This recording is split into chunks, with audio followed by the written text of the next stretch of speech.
Welcome to our talk studio, and a fascinating picture there of President Kibaki with his grandchildren. Very nice shot.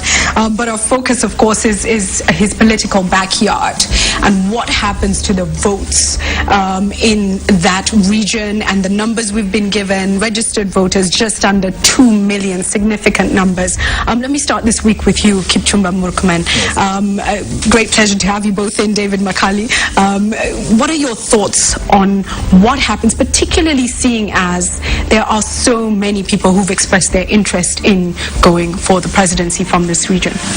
I think what's exciting about Central Province is the level of internal democracy. The fact that many candidates can express their desire to run for the presidency and feel comfortable to campaign around without being really labeled as traitors. But the problem with Central Province is that... Central Province no longer... Yes, exactly. I mean, it's we have to keep reminding ourselves. Whatever you call it. Yes. Or the counties that we saw there. The greatest challenge is that although they would have liked to express their internal democracy and support whoever candidate, I mean the regions, various regions to support the candidate they want, the greatest challenge they have is external, what you could put in quotes as external aggression.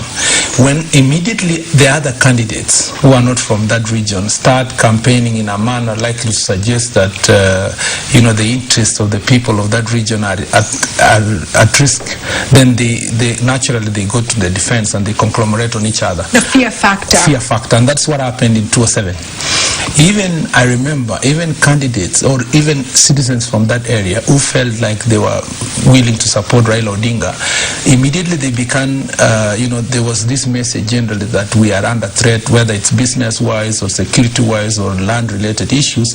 Everybody just went back, or even stereotypes. Everybody went back to defensive mechanism and said, I'll support Kibaki whether I like him or I don't like him. That's the problem. But if you look at the internal democracy of Central, it's very encouraging. That is why people came from Kenya, people came from Safina, people were elected in Kanu, people were elected in PNU.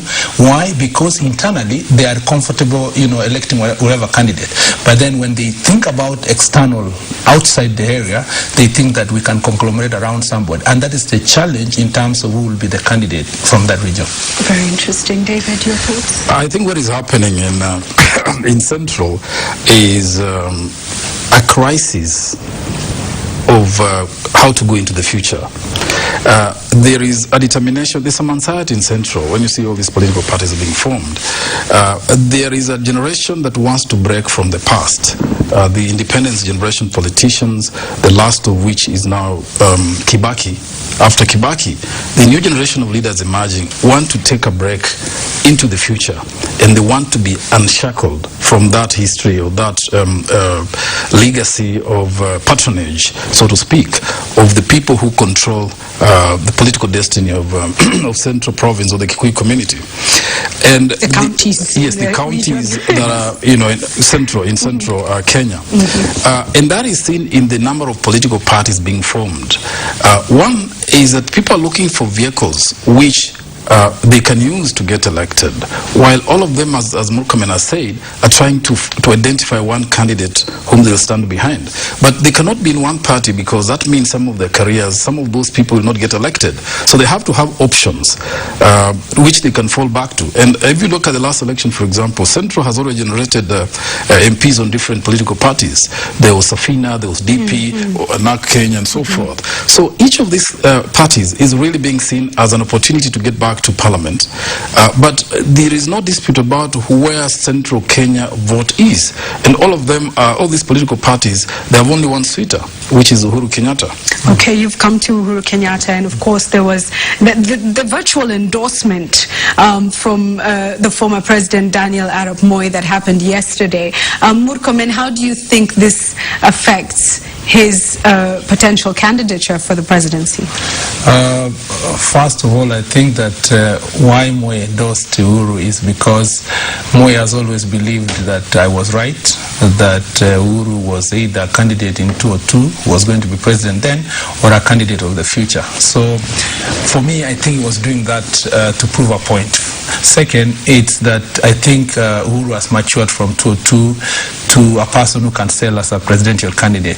And Moi would not be very happy to see, and especially from his, in quotes, successor, William Ruto from Rift Valley, to see that he takes the credit should Uhuru be the one being supported by people from that region. He wants to be able to come and say, see, you see now Ruto has supported the candidate I talked about, because he's seeing the relationship is coming closer. But that aside... so he still wants to say, I'm still credible, and my word still has... That it was, this is my candidate, and please don't forget that despite the fact that for the last 10 years he has gone through various processes, he's still my guy. And since there is a possibility that he will influence the next election, I don't think it will affect Uhuru negatively. Some people think that it will. I don't think.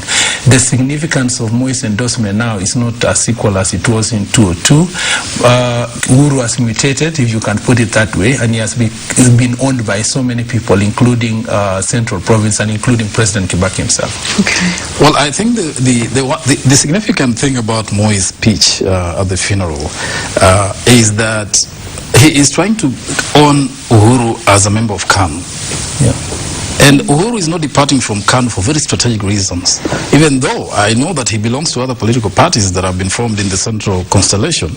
But he is keeping KANU as in the event, for example, that they don't hang together in the G7 or with the URP, Uhuru can still go forth as a KANU candidate and use the KANU machinery around the country to bring on votes that he would need outside central to rise.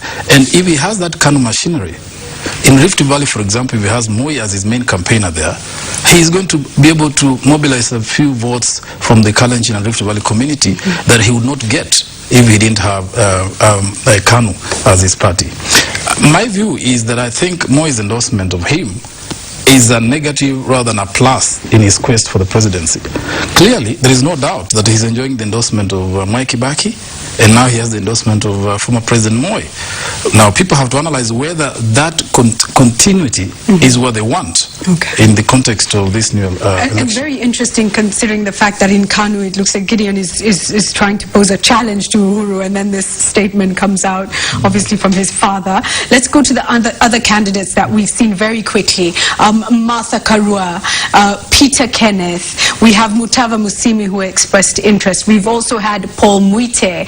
Just looking at these candidates and their chances as well, very, very quickly. Out of all the other candidates, I think Peter Kenneth stands a greater chance than the others. Some chance. And the reason is this: in 1992, it's believed that it was actually Mwai Kibaki who caused Matiba to lose the vote because he came in as a candidate. And there is some disquiet within the Murang'a side who are arguing that it's now our side. Kiambu has produced the president, Nyeri has produced the president. It's an opportunity for us to produce the president. That's why you see there was a lot of concern about the candidate of Peter Kenneth. The mistake Peter Kenneth did was that he looked like he distanced himself completely from Uhuru Kenyatta. And should Uhuru Kenyatta be barred from running for reasons of ICC, he will not be the beneficiary because he antagonized.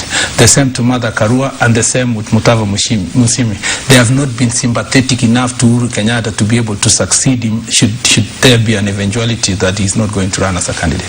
I would agree with Murkomen. I think that Peter Kenneth is in a crisis, in a dilemma. He can go forth and push his candidacy, and he would be accepted outside Central. But as long as Uhuru is in the race and he has not appeared to be, identifying with his plight with regard to the ICC, he continues to suffer that perception that he is not with the people, even though within the Murang'a area he's got quite some strong support, but people are not willing to go past his local support to say we can post him for the presidency yet. So depending on how Uhuru's things go with the ICC, Still, I don't think he'll get the endorsement of the rest of Uhuru supporters. They'll probably find somebody else, including even Amos Kimonya and Sidestepping. Who was on the show tonight. I just want to add one thing about Yes. Central Province. Yes. The struggle between those who have and those who have not. Most people like Mother Karua look like they appeal to those who have not. But the problem with that is that they are not protective when it comes to security of the interest of the region in comparison to the other communities in the country. That is why someone like Uhuru Kenyatta is more appealing, because he's within the necessary club in terms of resources. Okay. And therefore would be more protective when it comes to... Literally 10 seconds. The thing is, what Murkomen is saying is very significant. Within the electorate of Central Province, it's not a virtue to be poor.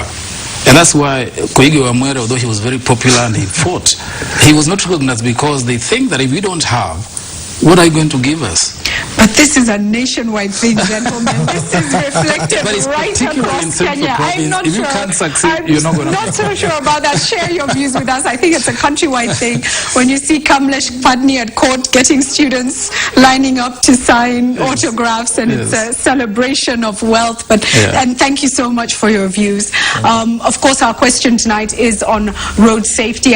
Because of time, I can't bring it to you, gentlemen, for your views, but we'll certainly be sharing more on your views on road safety a little bit later on in the show. But in the meantime, I'm going to head back to the news studio in just a few moments. Gentlemen, thank you so much. We'll see you again next week, and we'll see you on the other side.